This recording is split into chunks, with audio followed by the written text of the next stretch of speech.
All right, here we go. Hello, FBC. Salinas, this is Pastor John coming to you with another installment of the midweek refresher video where I desire to do two things. Number one, provide you information. And number two, provide you some inspiration for you in the middle of your week. If your week's not going so well, may this video serve as a source of encouragement and a reminder that Jesus Christ loves us and He's with us and He truly gets us and wants to walk with us through life. So, hey, really only one source of information to get to at this particular time, and it's this. Memorial Day weekend is coming up soon. It'll be here in, I think in 2-3 weeks, I think. And we are having a picnic potluck after worship service that day. All you need to bring is either a side dish or a dessert, or if you want to get bonus points, you can bring both, a side dish and a dessert, enough to share with about 5 to 10 other people. That would be great. The church is going to provide hamburgers, hot dogs, buns, and water, and all the little condiments that go with hot dogs and hamburgers. So we'll have a great time doing that. Be out in the back lawn. We will worship in the sanctuary that morning, and then after we're done worshiping, we will go out and have a great time of food and fellowship with one another. Hope you can join us for that. It's always a wonderful time, and being outside with one another is always a good thing. So that's it for the information, and I do this periodically, and we're going to do it again now. We're going to interview somebody, a good friend of mine, not just a great friend of mine, but also a dear brother in Christ. His name is Dave Brown. So Dave, slide on over here, buddy, and we're going to get a little... That's a little too close. That's a little too, but that was a good slide. It was a very good slide. I'm amazed that you didn't get any carpet burn there. I did a little. You did a little, but we suck it up because we're tough, because we're manly men. You know, manly men. So there you have it. So, hey, so Dave's here, and good friend, great friend. And one of the things I appreciate about Dave is his hunger to get to know Jesus Christ better in a variety of ways. And so I'm going to ask him some questions. That way you can get to know him a little bit better. You may think you know him, but I can tell you this, you probably don't know him as well as you think you do. Right? Probably not. You're a mystery man. I am a mystery. You're a mystery. I'm an enigma. You're an enigma, among other things. so we'll just leave it at that. Yeah, we'll take it from there. We'll take it from there. So hey, Dave, what is, and I'm just going to give you some softball questions here to begin with. What is your favorite book of the Bible? Oh, that's a good one. I would say probably Daniel. Daniel? Yeah. Okay. Yeah. Well, let's put it this way. Old Testament, I like Daniel. Yeah, good. I like his bravery. Yeah. And I like the example he set. Yeah, good. And New Testament, probably John. John? Actually, yeah. I've studied John more than anything, and I love all the nuances and all that kind of stuff. There's all types of nuances in John. Oh my gosh. Right now I'm doing nuances, everything. Yeah, everything in there, and I'm doing a study right now on John in our Wednesday night study. That's my favorite gospel, hands down. It's good stuff. It's good stuff. So that's your first question. Second question is this: who is your favorite professional football team? I would say probably the Warriors. Football is the one with the. Football is an oblong. It's an oblong ball, American right? Football. American football, not European football, which is soccer, but it's American football. And the reason why I asked you that question is because how does it feel knowing that your wife knows more about football than you do? Okay, my wife knows more about everything. Okay. Okay. Then not just football. Okay. Except for I can beat her in Texas Hold'em. Oh, that's literally the only thing I can win. Really? Well, look, that's a rough way to go, my friend. I do have a favorite team. Who is that? In your face. It is the Oakland Raiders. Who now are in Las Vegas, by the way. No, they're still the Oakland Raiders. Okay, the Raiders? Only because I was born right around there, and my father was born there, and I like Dave Carr. I love David Carr. Christian guy. I like the guy.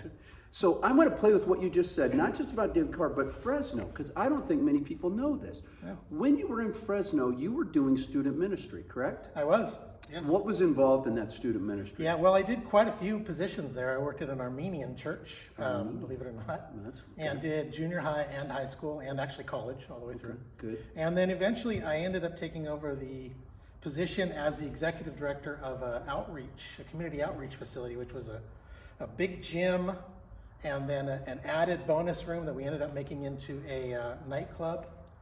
for the outreach nightclub. It was an all ages nightclub, so any age students could come, listen to rock music, and we'd offer Bible studies and meet the students, and we did that for quite a while.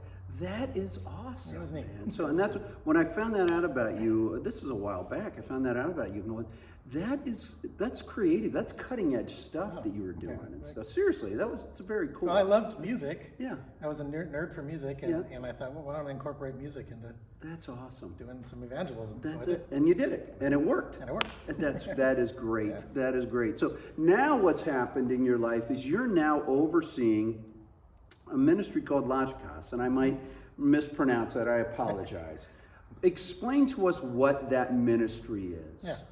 Well, Logicus, I'll tell you the name. Yeah. The name comes from logic, which is clearly, reason, logic, logos. Right. And veritas, which is the Latin term for truth. Okay. Because I really believe that if somebody is really searching for truth and utilizes reason, logic and reason, and thinks well, that they will find their way to God. And that was the reason for the creation of Logicus Ministries. So. And it's been in existence for a couple of years now, correct? Yeah, officially probably about 8 months or so Okay. as a 501c3 nonprofit organization. Right. But it started a officially. couple of years ago, Yeah, right? about And you 3 years ago. You did. So what got you into apologetics? And real quickly, apologetics is not apologizing for your faith. It's about the defense of the faith. And so just to be clear on that. So what got you into apologetics? I'd been teaching for years, teaching Bible and that type of thing. But I was really attracted to the reasons behind our faith. So that's, apologetics sort of spends time figuring out how to defend the faith. And I just really got into that. Honestly, my current adventure was started right here at church when previous pastor Dave Stroder had me do a Q&A on apologetics with the congregation submitting questions for us, and I was up there and talked, and we answered questions. And I had several people come to me afterwards and say, I had no idea there were reasons for believing what we believe. Exactly. Reasonable, Right. evidences for what we believe. And that got me to go back to school and do my graduate work in apologetics. And then as I went on, and I started realizing that I really love this because it causes me to grow in my faith to God. The more I understand God, the more I love God. And I just started teaching here. I started teaching Defenders class here, and that's good 7 years ago or so. Yeah, and now it's expanded to CSUMB. Yes, yeah, it has. Okay, so tell us a little bit about that. Yeah, I really want to get onto CSUMB campus because it's a college campus. Right. And college campuses are just bastions for bad thinking. They are, yeah. I don't know if you know this, but 75+ of high school graduates who leave high school, enter college as believers, leave the faith at the end of their 4 years of college. And it's really sad because they can't answer the questions of their faith. Yeah. So my heart is to get on to CSUMB and teach students how to articulate their faith, how to stand up against the professors that are giving them garbage reasoning, and also to work with non-believers and just explain to them that Christianity has a good solid foundation in thinking.